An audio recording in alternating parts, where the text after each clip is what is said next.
Hi everybody, this is your video overview of your math assignments for the week of April 20th.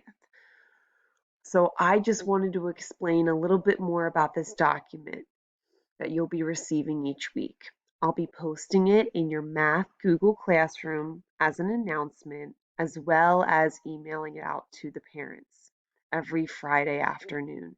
That way you can see the assignments and plan ahead for the week. Okay, first, anytime on this document you see words that are in blue, that means that that is a direct link. You can click on those blue words and it will take you to a website.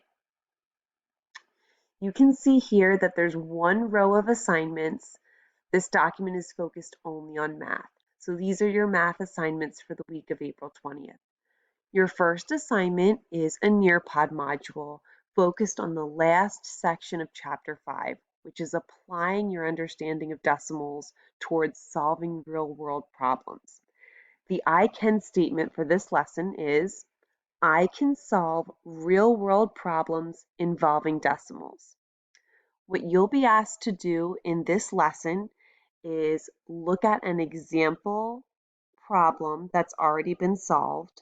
You'll be underlining some key information from the problem. Next, you'll try out a similar problem as a draw it activity, and then you'll be answering an open-ended word problem question. There are two types. There is one-step word problems, and there are two-step word problems in this module. The second day and the fourth day are assignments that wrap up what we've learned on Chapter 5.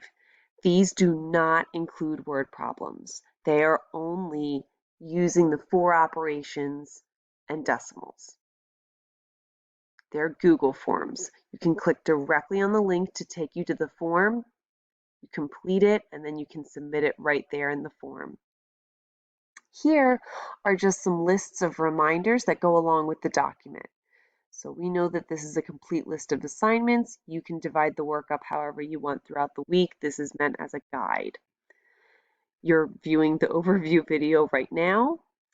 Anytime a box says reflect and review, this means that you can spend that day going over any material that you don't understand yet from the week, maybe touching base with your teacher if you need to, if there's a help session that you want to attend, or if there's a tutorial video that you want to view that's posted on Google Classroom, you can do on those days. I will be providing a math lesson each week for the whole class on Mondays at 2:30, and the Zoom is actually linked right there. I will also post the link on Google Classroom. An additional help session will be live every Wednesday. It's optional if you'd like to attend on Wednesdays at 2:30. And then I'll also post some tutorial videos on Google Classroom going over some of the word problems. During this Zoom lesson, we will be focused on solving the real-world problems that you'll be doing in this lesson. Down below, you'll see some optional extras that I've posted. These are just some websites that that you have accounts for that you can absolutely use if you want in addition or as an enrichment opportunity to review any of the concepts that we've worked on this year. If you have any other questions or you need any other support this week for your math assignments, please don't hesitate to reach out. Everyone has been doing such a wonderful job. I truly appreciate all of your patience and your hard work during this challenging time. I am very, very proud of all of you.